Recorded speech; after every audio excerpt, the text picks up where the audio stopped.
सुनो मेरी बात गौर से सुनो। अब आज ऑलमोस्ट इस चैप्टर को हम खत्म करते हैं। ये चैप्टर खत्म होने वाला है आज, हम इसे खत्म करते हैं। हमने अभी तक किया था consumer equilibrium in single commodity case, जब एक ही कमोडिटी थी, मतलब या तो पिज्जा या तो गोलगप्पे। कल आपने पूछा था कि अगर सर पिज्जा भी हो और साथ में कुछ बर्गर भी हो तो फिर क्या होगा। कल किसी ने पूछा जाते हुए मेरे से, कौन आप ही थे। तो सुनो, उसे बोलते हैं टू कमोडिटी केस। यानी अगर आपके सामने चॉइस करने की बात आ जाए, दो कमोडिटी पड़ी है, पिज्जा भी पड़ा है और बर्गर भी पड़ा है, तो आप कितना पिज्जा खाओगे और कितना बर्गर खाओगे with the limited income you have in your pocket, so you get the equilibrium, maximum satisfaction. आई बात समझ में। अभी तो सिर्फ आपके सामने एक ही चीज थी, पिज्जा पिज्जा पिज्जा पिज्जा, और आपकी लिमिटेड इनकम थी। तो हमने कहा, क्या कहा हमने, सिर्फ दो बातें, एक नेसेसरी कंडीशन और एक सफिशिएंट कंडीशन। नेसेसरी कंडीशन हमने क्या कहा, where the price of good X is equal to the marginal utility of good X. ये कहा पहली कंडीशन। मीन्स जहां कमोडिटी का प्राइस उसकी मार्जिनल यूटिलिटी से इक्वल हो जाए, वहां पे कंज्यूमर इक्विलिब्रियम हो जाएगा, सेटिस्फेक्शन हो जाएगी। और दूसरा हमने कहा, जो टीजी है टोटल गेन, वो फॉल करेगा after equilibrium. The total gain will start falling after equilibrium if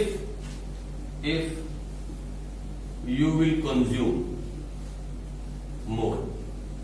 अगर इक्विलिब्रियम के बाद आपने एक भी यूनिट और खाई तो टोटल गेन जो है वो गिरना स्टार्ट हो जाएगा, जैसा कि आपके सामने 8 से 4 पे आ गया था। देखा आपने, शेड्यूल देखा था ना, 8 से 4 पे आ गया था। यानी this is called necessary condition, this is called sufficient condition. But that was a case of single commodity, जहां एक ही आइटम, या तो पिज्जा या तो बर्गर या तो गोलगप्पे, जो भी हमने लिया, या चपाती। लेकिन अब हमारे पास दो आइटम है। अब हम लेने वाले हैं टू कमोडिटी केस। तो आज आप स्टार्ट करें फटाफट जल्दी से, और लिखें टू कमोडिटी केस के अंदर। आ जाओ। अच्छा, सिंगल कमोडिटी केस में जहां हमने छोड़ा था ना, उसका एक डायग्राम बना लेना। आप एक डायग्राम बना लेना और देखना, बना के मुझे बताना कैसा आया। कुछ ऐसा सा आएगा, कुछ ऐसा सा डायग्राम होगा, कुछ ज्यादा बड़ी बात नहीं है, X axis Y simple diagram होगा। आप कोशिश करना बना के सिंगल कमोडिटी केस का, ठीक है जी। आ जाओ, उसके बाद हम स्टार्ट करते हैं टू कमोडिटी केस। लिखो आप मेरे साथ, to commodity case.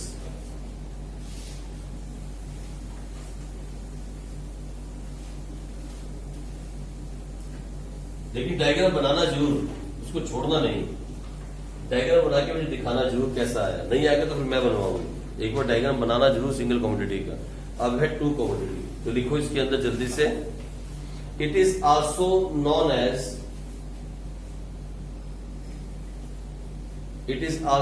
Known as law of equi marginal utility. इसको law of equi marginal utility भी बोलते हैं। Law of equi marginal utility, ठीक है जी। इसे law of equi marginal utility भी बोला जाता है। किसको? टू कमोडिटी केस को। कभी कभी मैडम पूछ सकती है, explain the law of equi marginal utility. वो आप भूल मत जाना, it is the case of two commodity, ठीक है जी। मैडम ऐसा भी पूछ लेती है कि इसको एक्सप्लेन करो। आप कहोगे सर ये लॉ तो आपने पढ़ाया नहीं, आपने डीएमयू पढ़ाया था, वो तो हमें आता है, पर ये वाला नहीं पढ़ाया। तो सुनो मेरी बात, इसी को क्या बोलते हैं? To commodity case. मैडम ये पूछती है पेपर में, और बहुत बार पूछती हैं, और बच्चे भूल जाते हैं। आप नहीं भूलना। इसे क्या बोलते हैं? Law of equi marginal utility. इसको टू कमोडिटी केस। इसका क्वेश्चन मैडम पूछती है पेपर में, explain the consumer equilibrium with the help of law of equi marginal utility. आप कहोगे ये तो गया, ये तो कभी करवाया नहीं, ये तो आउट ऑफ सिलेबस आ गया। आउट ऑफ सिलेबस नहीं है, that is the case of two commodity, ठीक है जी। पूरा एक्सप्लेन कर दो। आगे लिखो, it is also known as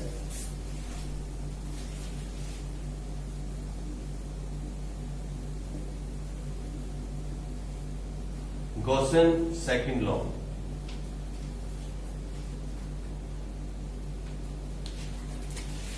कहीं नाम यूज किया था या आपने आज से पहले? कहा उसका क्या था क्वेश्चन?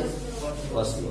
देख लो, अभी पता है, मेरी बात सुनो, आपको क्वेश्चन आ जाए पेपर में, right the difference between question first law and second law, आप पता आपके कान खड़े हो जाएंगे, ओए ये क्या आ गया, ऑटो सिलेबस। भूलने नहीं बातें सारी, ये सारी बातें याद रखने वाली हैं। अभी आपको क्वेश्चन पेपर में आए, राइट द डिफरेंस बिटवीन या explain question first law and second law, तो भैया वो फर्स्ट लॉ क्या है? Law of DMU. और सेकंड लॉ क्या है? Law of equi marginal utility. आई बात समझ में? ऐसे ऐसे क्वेश्चन मैडम पूछती है, वैसे सारे नाम लिखवा दे रहा हूं, इन सारे नाम को लिखवा दिया, ठीक है। अब लिखो इसके अंदर है क्या। अकॉर्डिंग टू दिस लॉ, इसके लॉ के अंदर है क्या? According to this law a consumer get maximum satisfaction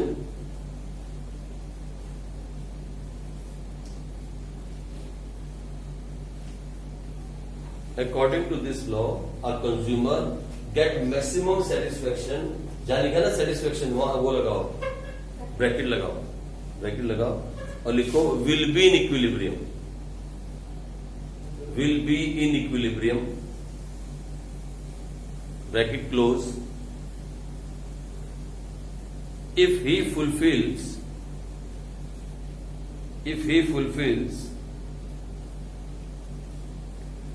the following two conditions।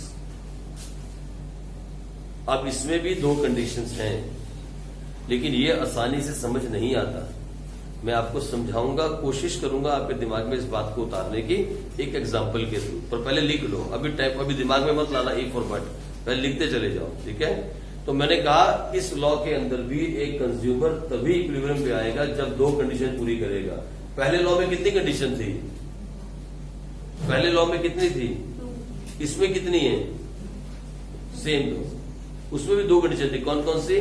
Necessary condition और सफिशिएंट। इसमें भी दो है, नेसेसरी और लिखो नेसेसरी एंड सफिशिएंट कंडीशन। इसमें भी दो ही है, नेसेसरी और सफिशिएंट कंडीशन। एनई डबल सी आता है, सी आता है, NECE, आगे डबल एस, ये है ना necessary condition.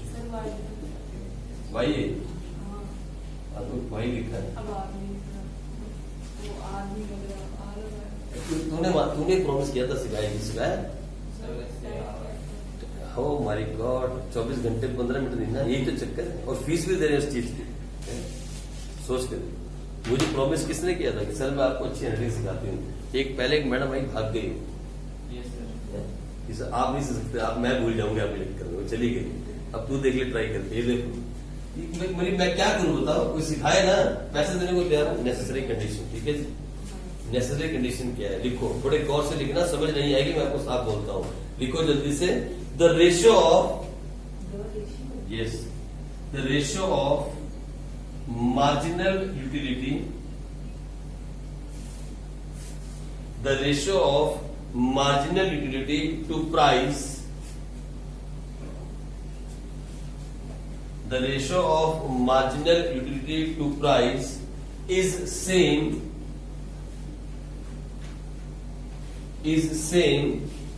in case of both the goods।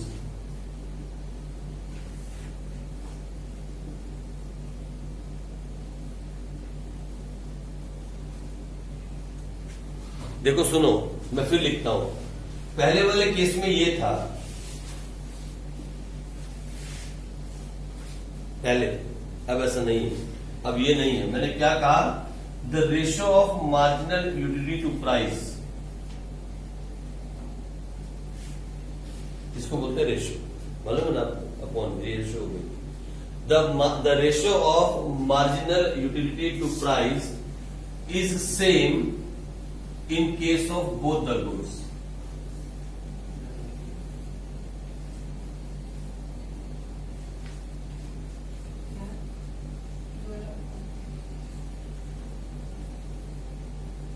लो, दो गुड्स है ना, एक एक्स एक वाई, एक हमारे पास पिज्जा एक बर्गर है, फाइन। अब वो क्या बोलता है?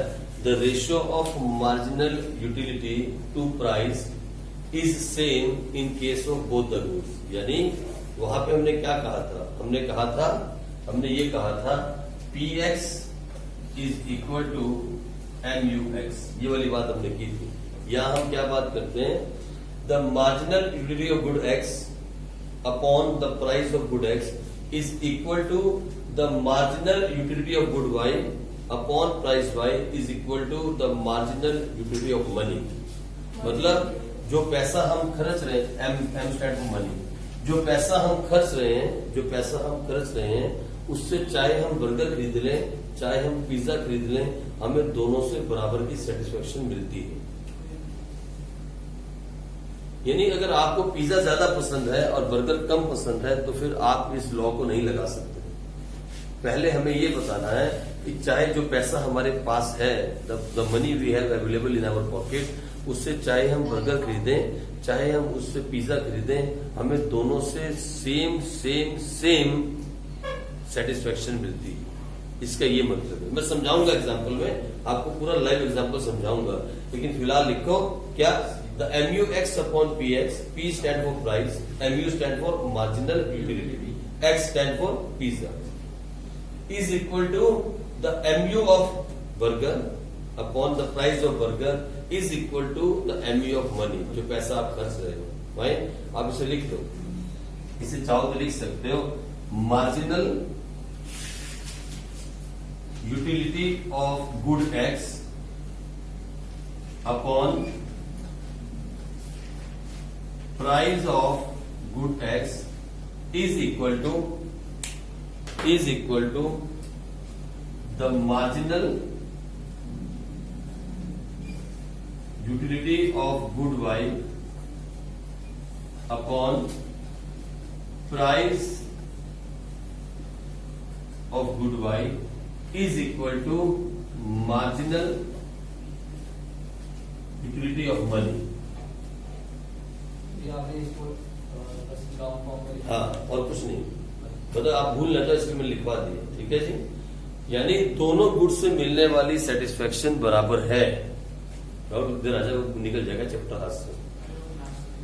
दोनों गुड से मिलने वाली सेटिस्फेक्शन जो है वो क्या है, इक्वल है। उतना पैसा, जो पैसा आप खर्च रहे हो उससे चाहे आप ये वाला गुड्स ले लो X, चाहे आप ये वाला गुड्स ले लो Y, दोनों से आपको इक्वल सेटिस्फेक्शन मिलती है। ये पहली नेसेसरी कंडीशन है। ठीक है जी, आ जाओ दूसरी कंडीशन, सफिशिएंट कंडीशन। आ जाओ फटाफट, फिर लिखो सफिशिएंट कंडीशन क्या है। सफिशिएंट ये तो हो गई नेसेसरी, अब लिखो सफिशिएंट कंडीशन। नेसेसरी तो आपने लिख ली, अब लिखो आप सफिशिएंट कंडीशन क्या है। Sufficient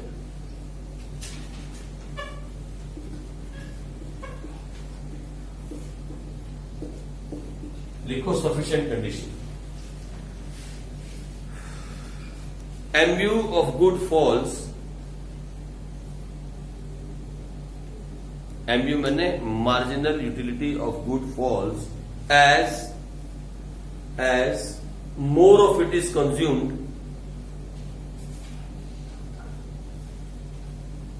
as more of it is consumed, it means बोलो क्या लिखेंगे इसके आगे। It means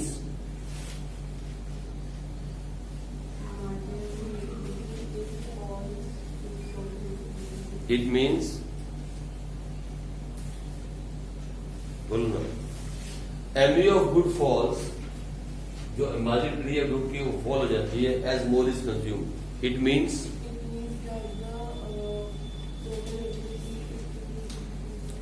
means the law of DMU is also applicable. It means the law of DMU is also applicable.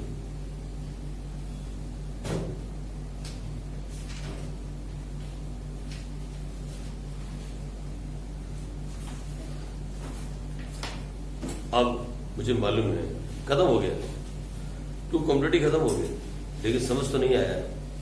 समझ तो आएगा भी नहीं, क्या समझ में आएगा, एग्जाम्पल नहीं है। उसमें तो एग्जाम्पल था गोलगप्पे का, तो यहाँ भी एग्जाम्पल देना पड़ेगा ना। तो लिखो लाइव एग्जाम्पल, आप अपने आप को वहां खड़ा करो और एग्जाम्पल को लिखो। ठीक है, आप सोचो इसके बारे में कि आप दुकान के बाहर खड़े हो, एक दुकान में पिज्जा भी मिलता है और बर्गर भी मिलता है। भाई हम दो आइटम लेके चलते हैं, पिज्जा और बर्गर, जो आप खाते हो खुशी से खाते हो। चलो आओ लिखो, सपोज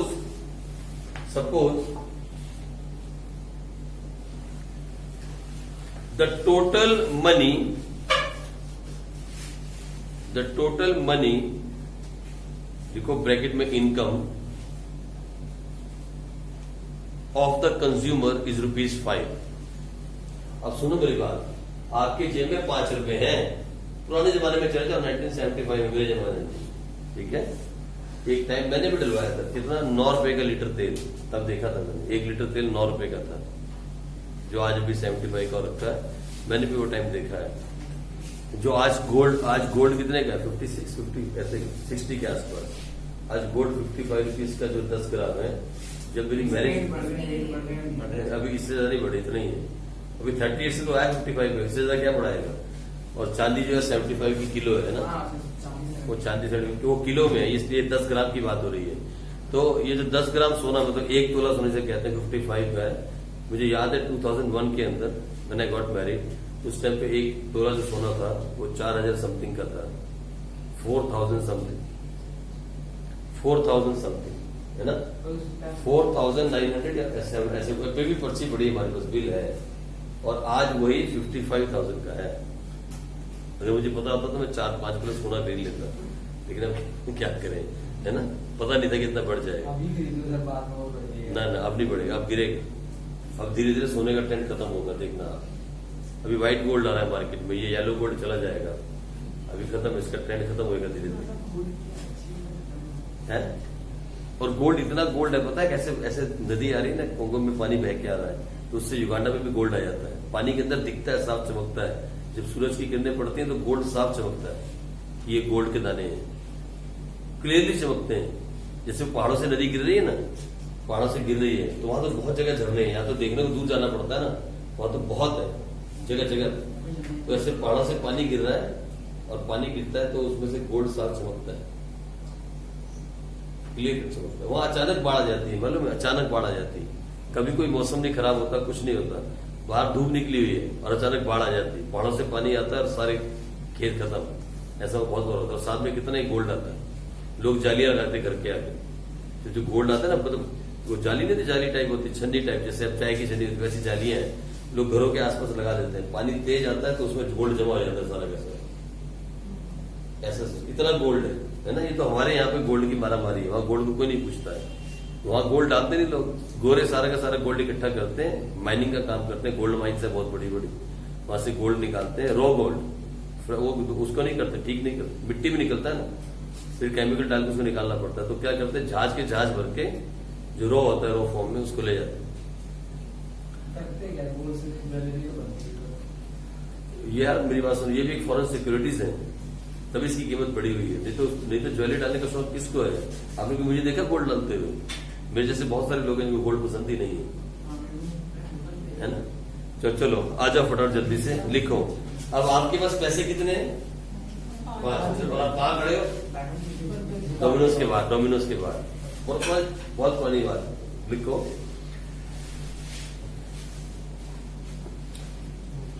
क्या लिखा था आपने, द टोटल मनी और कंज्यूमर इज हैविंग ₹5, और लिखो कोमा लगा के, which he or she wish to spend on 2 goods X and Y। आपके पास ₹5 हैं जो आप खर्च करना चाहते हो, या तो X पे या तो Y। फाइन, आगे, both those goods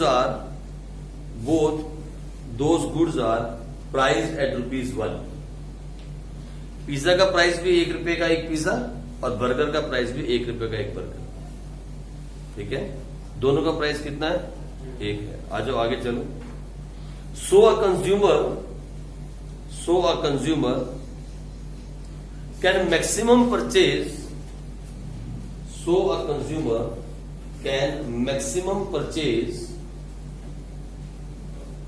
5 units of good eggs, 5 units of good eggs, or 5 units of good Y।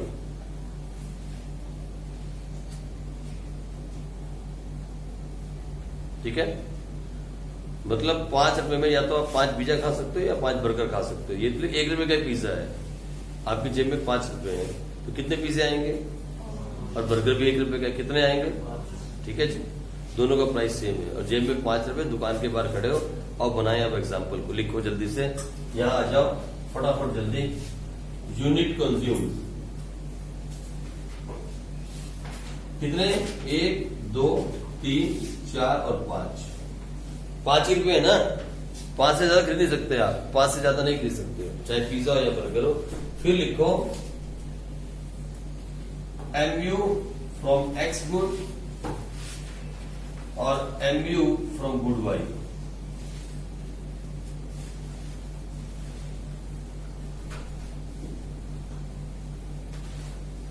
अब मान लो आपको पिज्जा पसंद है, आपको पिज्जा ज्यादा पसंद हो गया, तो लो हम इसकी MU ऐसे लिख लेते हैं 12 10 8 6 और 4। आपको मालूम है MU हमेशा गिरती है, डिक्रीज होती है, ये आपको मालूम है बिकॉज ऑफ DMU, है ना, because of law of DMU जो MU होती है हमेशा गिरती जाती है, तो MU गिर रही है, एज्यूम फिगर है 12 10 8 से 4।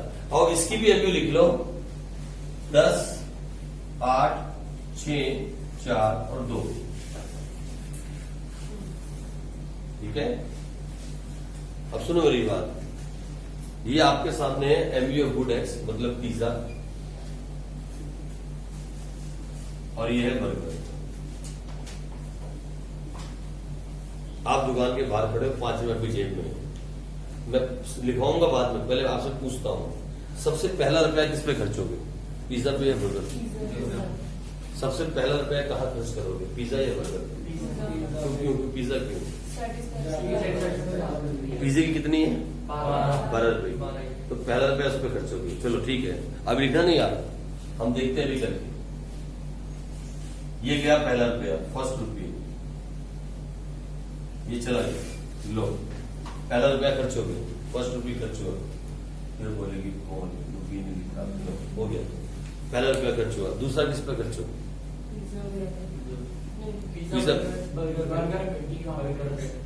बर्गर पे। क्यों बर्गर पे? तो पिज्जे की भी तो टर्न है, अच्छा खा चुके हो, दूसरा किसी भी खर्च सकते हो, आप चाहो तो दूसरा किसी में भी खर्च कर सकते हो, चाहे पिज्जा पे या बर्गर पे, चाहे पिज्जा खा लो चाहे बर्गर खा लो, इक्वल है। पिज्जे से खाओगे तब भी 10 मिलेगी, बर्गर से खाओगे तब भी 10 मिलेगी, ठीक है। मान लो अभी पिज्जा खा के आपका दिल नहीं भरा, फिर आपने पिज्जे पे खर्च कर दी,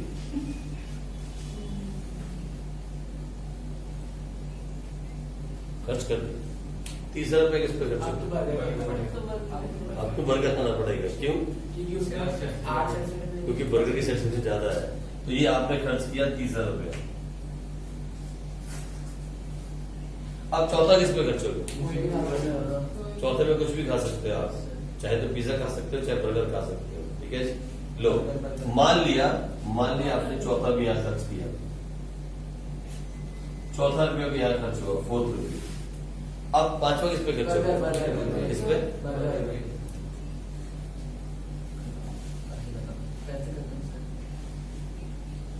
देखो सुनो मेरी बात, इधर मेरी बात सुनो मेरी बात। आपने सोचा कि अगर आपने सिर्फ पिज्जा खाया होता तो क्या होता? सोच के देखा आपने? एक मिनट सुनो, एक कंज्यूमर जो होता है उसे रैशनल क्यों कहा जाता है, उसे समझदार क्यों कहा जाता है? जैसे आपने भी समझदारी दिखाई। एक पागल कंज्यूमर क्या कर सकता है मालूम? देखो इधर बताता है, सुनना अभी, जादू देखना, सिर्फ जादू देखना। मान लो एक पागल कंज्यूमर सिर्फ पिज्जा पसंद है, सिर्फ पिज्जा खा रहा है। अगर वो सिर्फ पिज्जा खाता, ओनली पिज्जा, 12 + 10 22 + 8 30 + 6 36 और 4। अगर एक पागल कंज्यूमर सिर्फ पिज्जा खाता, सिर्फ पिज्जा, तो उसको MU कितनी मिलती? 40। और एक आदमी सिर्फ बर्गर खाता, सिर्फ बर्गर, ऐसा भी तो सकता है बर्गर खाए, देखो जरा 10 और 8 18 और 6 10 और 18 18 और 6 24 24 4 28 और 2 30। अगर सिर्फ बर्गर खाता तो सिर्फ बर्गर कितनी मिलती? लेकिन क्योंकि कंज्यूमर रैशनल कंज्यूमर है, जैसे कि आप हो, आपने पहला रुपया कहां खर्चा? दूसरा रुपया कहां खर्चा? तीसरा रुपया कहां खर्चा? चौथा रुपया कहां खर्चा? और 5वां रुपया कहां खर्चा? मारना टोटल इसको जरा, 12 और 10 22, 22 और 10 32, 32 और 8 40 और 8 48। कितनी एमयू मिली आपको? This is called a consumer will get maximum satisfaction where the MU of the good X upon the price Y will be equal to MU of good Y upon price Y। आप समझे मेरी बात?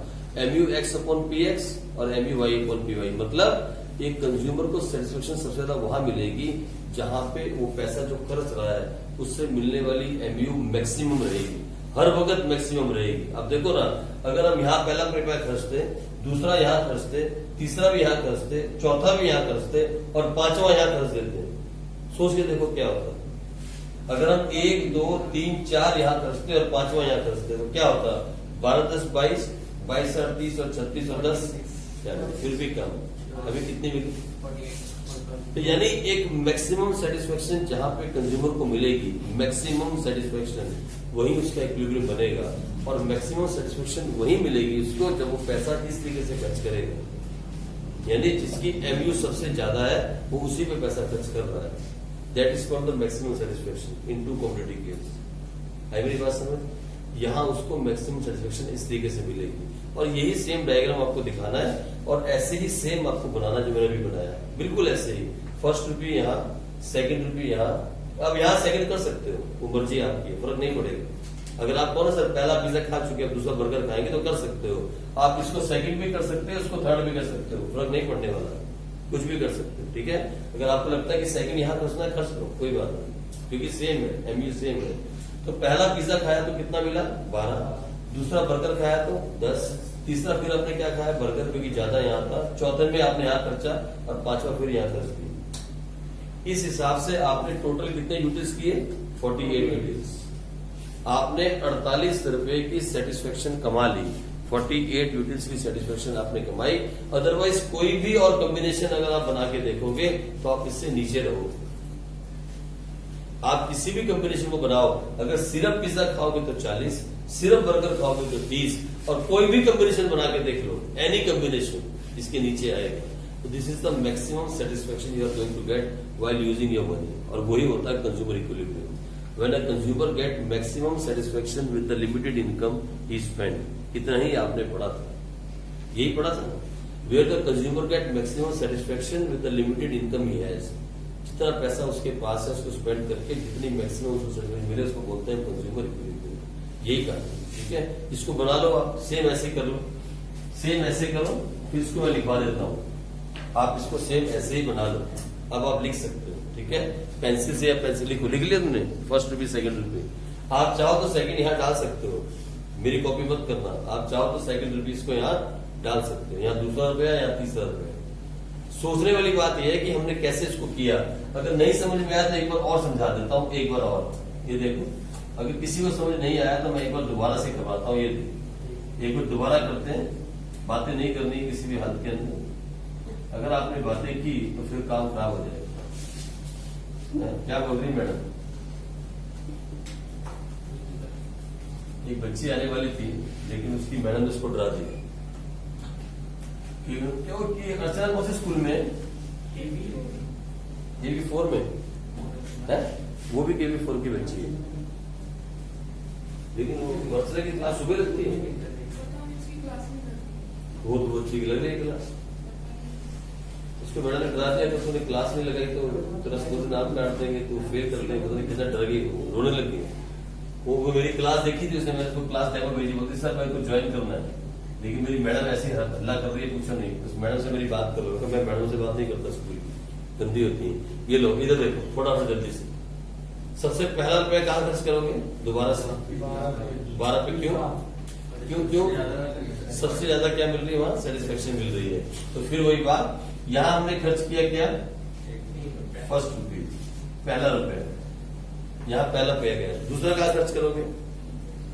दूसरा हम यहाँ भी खर्च कर सकते हैं और यहाँ भी खर्च कर सकते हैं। मैंने पहले यहाँ किया था, तो मान लो दूसरा यहाँ खर्च किया, सेकंड रुपी। आप तीसरा कहाँ खर्च करोगे? पिज्जा पे या बर्गर पे? पिज्जा पे। क्यों? क्योंकि सेटिस्फेक्शन ज्यादा है। ये लो, आप फोर्थ कहीं भी कर सकते हो, फोर्थ में चाहो तो पिज्जा खा लो, चाहो तो बर्गर खा लो, एक ही बात है। चौथा रुपया आप कहीं भी खर्च कर सकते हो। तो कहाँ खर्च किया आपने चौथा रुपया? मान लो यहाँ खर्च कर दिए। कुछ भी बना सकते हैं आप, कुछ भी बना सकते हो। चौथा रुपया कहाँ खर्च किया? यहाँ खर्च किया। और फिर पांचवा का खर्च करोगे आप 100% किस पे? पिज्जा पे, क्योंकि सेटिस्फेक्शन ज्यादा है। ऐसा करके आपको क्या मिला? 5 रुपए के अंदर सबसे ज्यादा सेटिस्फेक्शन, और वो थी कितनी? 48 यूटिल्स। कितनी मिली? 48 यूटिल्स। ठीक है जी। लेकिन सर हमने क्यों सिर्फ पिज्जा नहीं खाया? हमने पिज्जा ही सिर्फ क्यों नहीं खाया? ऐसा क्यों नहीं किया? दिमाग में आने वाली बात है। हमने एक पिज्जा एक बर्गर, एक पिज्जा एक बर्गर, ऐसा हमने क्यों किया? ऐसा हमने क्यों किया? रीजन क्या है?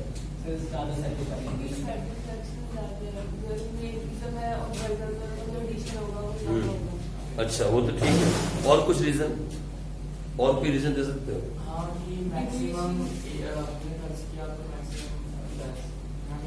देखो ना, एक बात, एक मिनट आराम शांति, इधर देखो, इधर फोन से बाहर आप इधर देखो, इधर पहला पिज्जा, फिर बर्गर, फिर पिज्जा, फिर बर्गर, फिर पिज्जा। ऐसा हमने क्यों किया? या पहले क्या किया था हमने? पिज्जा पिज्जा बर्गर ऐसे किया था ना, फिर बर्गर फिर पिज्जा ऐसे किया था लास्ट वाले केस में। ऐसा क्यों किया हमने? एक तो ये रीजन है that we are getting maximum satisfaction. क्या और भी कोई रीजन है? Yes, the law of DMU. If you keep eating pizza pizza and pizza, the satisfaction of pizza will start decreasing, because the law of DMU will also be applicable. That is the sufficient condition of this law. पढ़ा था ना आपने? दोनों condition हो जाती है, दोनों condition fulfil हो जाती है। ठीक है जी, ये दोनों कंडीशन फुलफिल होनी थी। अगर हम सिर्फ पिज्जा भी खाते और पिज्जा भी पिज्जा खाते जाते तो लॉ ऑफ डीएमयू भी एप्लीकेबल हो जाता, फिर आप पिज्जा नहीं खा सकते। ये बात दिख रही है सामने आपको? लॉ ऑफ डीएमयू भी एप्लीकेबल हो जाता। ठीक, अब इसी चीज को लिखना है, इसी को लिखना है। ठीक है, तो लिखना तो आप लिख सकते हो ना अपने आप, लेकिन मैंने कैसे लिखा हुआ था मेरे हिसाब से? मैंने पहला रुपया कहाँ खर्चा है? मैंने पहला रुपया यहाँ खर्चा है, यहाँ मेरा सेकंड है, यहाँ मेरा सेकंड है, यहाँ मेरा थर्ड है, तीसरा रुपया यहाँ है, और फोर्थ मेरा कहाँ है? फोर्थ मेरा यहाँ है, फोर्थ रुपी, और पांचवा रुपया मेरा यहाँ है। मैं ऐसे चलाऊं, ठीक है, मैं ऐसे चलाऊं। बात वही की वही है। मैंने पहला रुपया यहाँ खर्चा है, दूसरा रुपया यहाँ खर्चा है, तीसरा रुपया यहाँ है, चौथा रुपया यहाँ, और पांचवा रुपया यहाँ। मैं इस तरीके चलाऊं। तो मैं इसी को एग्जाम्पल में लिखवाता हूं। लिखो आप जल्दी से। So according to the above schedule, according to the above schedule, a consumer will spend first rupee, बोलो कहा, on good X. It gives him 12 utils of satisfaction, because it gives him 12 utils of satisfaction.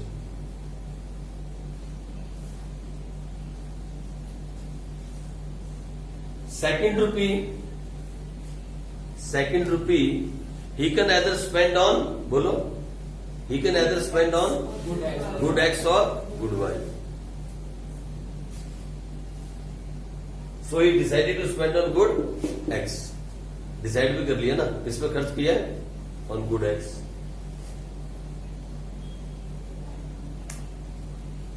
Okay. The third rupee is going to spend on good Y, 100% good Y पे जाएगा।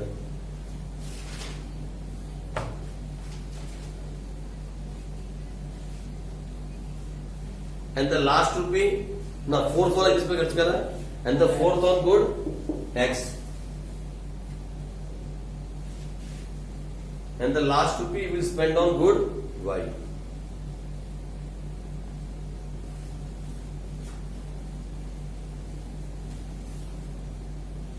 Bye spending, लिख लिया पूरा आपने last रुपी तक? हो गया, last रुपी तक लिख लिया? लिख लो, लिख लो पहले, लास्ट रुपी तक लिख लो। वो जो है बनाया उसी को लिख रहे हो। आप अपनी भी मर्जी से लिख सकते हो, जहां जहां आपने पैसे खर्चे हैं। मैंने ऐसे खर्चे हैं इसलिए एग्जाम्पल ऐसा लिखवाया है। आप चाहो तो लिख सकते हो, पहला रुपया यहाँ, दूसरा यहाँ, तीसरा यहाँ, आप लिख सकते, मर्जी आपकी है। मैंने तो ऐसा लिखा है इसलिए मैं दोबारा से चेंज कर दिया। पहला रुपया यहाँ, दूसरा यहाँ, तीसरा यहाँ, चौथा यहाँ, पांचवा यहाँ। ठीक है, मेरे हिसाब से ये मैंने ऐसे बनाया, आप जैसे मर्जी कर सकते हो। लिखो by spending his income in this way he gets maximum total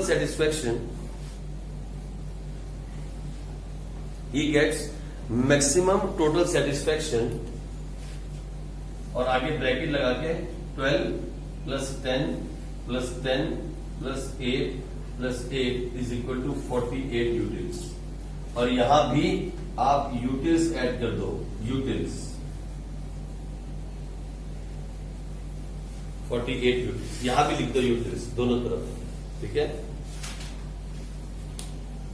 by spending his income in this way he will get maximum satisfaction, कितनी 48 यूटिल्स, ठीक है जी।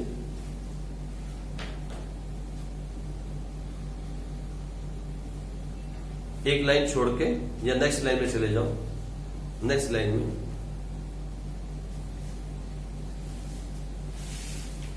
this first condition must be supported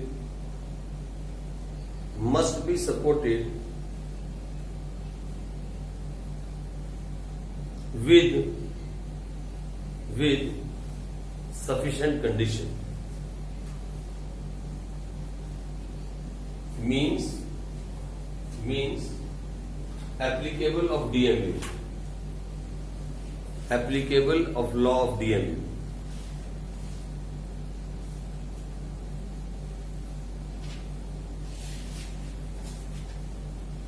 If the second condition is not fulfilled,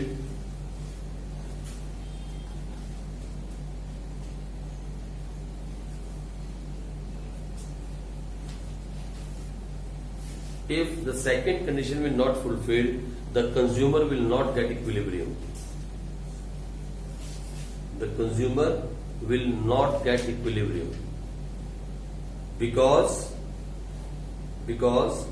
he will spend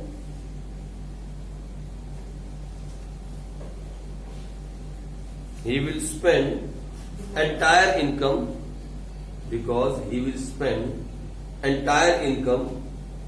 on one good.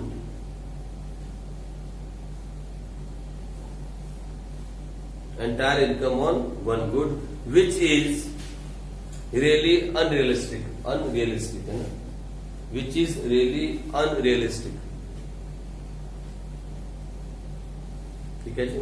अब आपसे कोई पूछे कि उसने ये खर्चा क्यों किया इस तरीके से, यहाँ क्यों किया, तो कहना because of the second condition which is sufficient condition. क्या law of DMU is applicable if he was going to spend the income on the one good which is not realistic, real life में हो नहीं सकता, क्योंकि यहाँ law of DMU लग जाता। वो इतने सारे पीसे खाता नहीं और खा भी लेता तो मैक्सिमम से मैक्सिमम कितने मिलते हैं उसको 40 यूटिल्स। अगर वो सारे बर्गर खाता तो कितना मिलता 30 यूटिल्स, ठीक है जी। तो दोनों लॉ को मिक्स करके हमने कहा एक कस्टमर टू गुड्स की कमोडिटी केस में, टू कमोडिटी केस के अंदर सेटिस्फाई तब होता है जब वो पैसा इस हिसाब से खर्चे कि उसको मैक्सिमम सेटिस्फेक्शन मिल जाए। जितना पैसा वो खर्च रहा है उससे मैक्सिमम सेटिस्फेक्शन अगर उसे मिल जाती है दोनों गुड्स को मिला के, तो हम कहते हैं ही इज फुली सेटिस्फाइड। और मैक्सिमम कैसे मिलती है, क्योंकि कस्टमर एक रैशनल कस्टमर होता है। एक कंज्यूमर जो है वो रैशनल कंज्यूमर है या कस्टमर है, उसका दिमाग प्रॉपर तरीके से काम करता है, वो वही पैसा खर्चता है जहां उसको मैक्सिमम सेटिस्फेक्शन दिखती है। जैसे कि पहला रुपया उसने यहां से शुरू नहीं किया, यहां से स्टार्ट किया क्योंकि 12 यूनिट्स थी।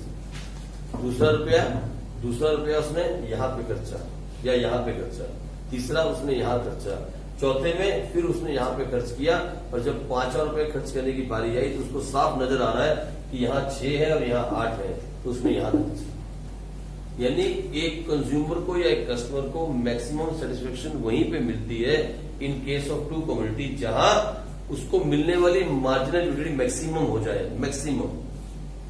और वो कितनी बनती थी 48 यूटिलिटीज, ठीक है जी, इतनी सी बात है। और उसने क्यों ऐसे पैसा नहीं खर्चा एक के ऊपर, because of law of DMU। उसने एक ही के ऊपर पैसा क्यों नहीं खर्चा, क्योंकि ये रियल नहीं लगता, ऐसा हो नहीं सकता, क्योंकि लॉ ऑफ DMU एप्लीकेबल हो जाता है, ठीक है जी। ये हो गई दोनों बातें, यहाँ पे खत्म हुई। यहाँ पे चैप्टर खत्म है।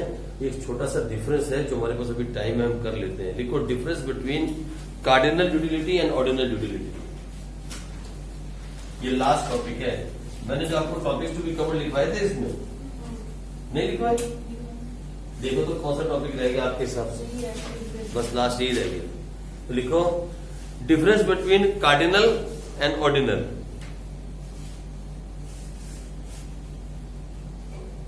तीन कॉलम बना लो, बेसिस, फिर कार्डिनल, फिर ऑर्डिनल। ऐसे तीन कॉलम आप बना लो। यहां बेसिस ऑफ डिफरेंस, फिर यहां कार्डिनल और ऑर्डिनल। लो जी। अच्छा, कार्डिनल क्या होती है मालूम है ना आपको? क्या? 1 2 3 4 जैसे भी हम कर रहे हैं। अभी हम क्या कर रहे थे? क्वांटिटी में मेजर कर रहे थे। पिज्जा खाया तो 12 यूनिट्स, नंबर है ना 12। तो दूसरा बर्गर खाया तो 10 यूनिट्स, इसे बोलते हैं कार्डिनल। और ऑर्डिनल क्या होती है?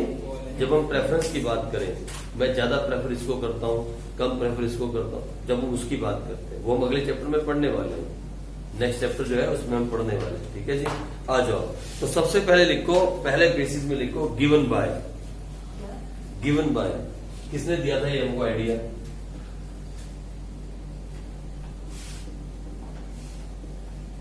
कौन था इसका मालिक जिसने हमें आइडिया दिया? कौन था वो इकोनॉमिस्ट? लिखो प्रोफेसर अल्फ्रेड मार्शल। इन 1891 कार्डिनल यूटिलिटी के बारे में बताने वाले थे professor Alfred Marshall. ALFRED, professor Alfred Marshall, MARSC। इन 1891, इन 1891। एक नंबर का क्वेश्चन है जो कर रहे हो अभी राइट नाउ, अंडरलाइन कर लेना। एक नंबर में पूछती मैडम ने, ठीक है। और ये कौन थे?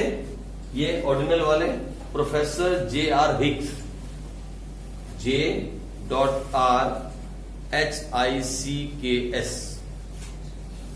JR Hicks. In JR Hicks in 1937, in 1937। और ये कौन था? Alfred, ALFRED, in 1891, Alfred Marshall. ठीक है जी, चलो आगे आ जाओ। एक्सप्रेस्ड, एक्सप्रेस्ड इसको हम कैसे एक्सप्रेस कर सकते हैं?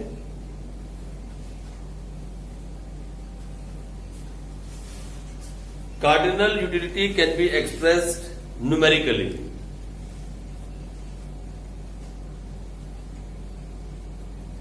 Cardinal utility can be expressed numerically, 1 2 3.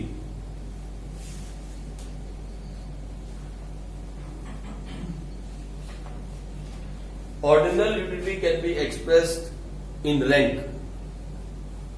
इसको numerically express कर सकते हैं, numerically, और इसको by ranking, rank 1, rank number 2 ऐसे, इसको हम रैंक दे सकते हैं।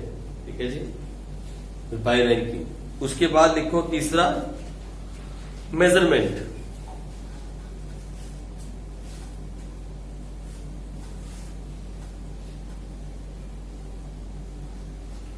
तीसरा मेजरमेंट, तो लिखो द यूनिट ऑफ मेजरमेंट,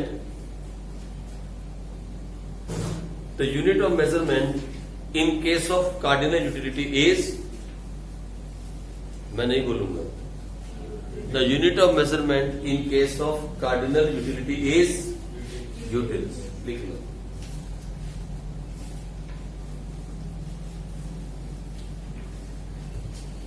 और उसके अंदर यस, उसमें लिखो it is measured in terms of, it is measured in terms of preference.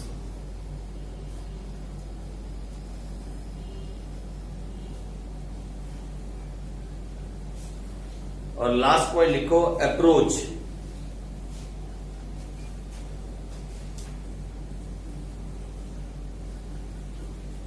Approach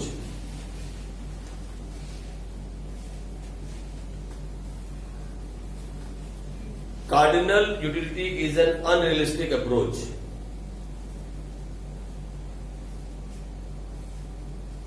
और ये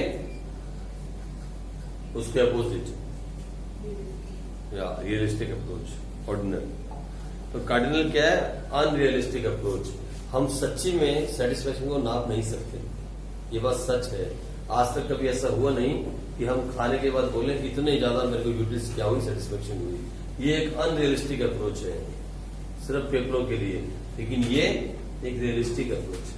भाई जो हम आगे पढ़ेंगे, जो हम अगले चैप्टर में पढ़ने वाले हैं, वो भी कंज्यूमर इक्विलिब्रियम का ही एक पार्ट है। भाई वहां भी हम यही पढ़ेंगे सेम चीजें, लेकिन पढ़ने का डिफरेंट मेथड हो जाएगा। अब हम यूज करेंगे किसको?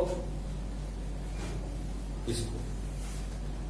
अब हम इसको यूज करेंगे, ऑर्डिनल यूटिलिटी यूज करते हुए हम फिर पढ़ेंगे consumer equilibrium and indifference curve analysis. अब हम इसे पढ़ेंगे। अब तक जो हमने पढ़ा वो हमने पढ़ा टीयू और एमयू के बारे में। हमने जो अभी तक पढ़ा वो पढ़ा टोटल यूटिलिटी और मार्जिनल के बीच में कॉम्बिनेशन को बिठाते हुए एक कस्टमर कैसे सेटिस्फाई होता है। भाई हमने यूटिलिटी को नंबर दे दिए, हमने सेटिस्फेक्शन को नंबर दिए यूटिलिटीज के अंदर, हो गई बात खत्म। अब जो हम पढ़ेंगे वो भी कंज्यूमर इक्विलिब्रियम ही है, लेकिन कैसे? With the help of indifference curve, with the help of indifference curve, और वहां हम इसे यूज करेंगे। अब ये वाला चैप्टर जो आने वाला चैप्टर है, ये आपको फिर से, ये जो आने वाला चैप्टर है ये आपको फिर से सच बोलता हूं दिमाग खोल के करने वाला चैप्टर है। इसमें आपका दिमाग बिल्कुल अलर्ट होना चाहिए और बिल्कुल फ्रेश होना चाहिए, तभी आपको चैप्टर अगला समझ में आएगा। उसके आगे फिर सारे चैप्टर आसान है। उसके आगे पूरी माइक्रो इकोनॉमिक्स में ऐसा कुछ भी नहीं है, कम से कम डिमांड के एंड तक, जहां पे कुछ आपको समझना हो, डिमांड के एंड तक जाके। फिर कॉस्ट है एक चैप्टर जो थोड़ा सा दिमाग मांगेगा, उसके अलावा ज्यादा नहीं।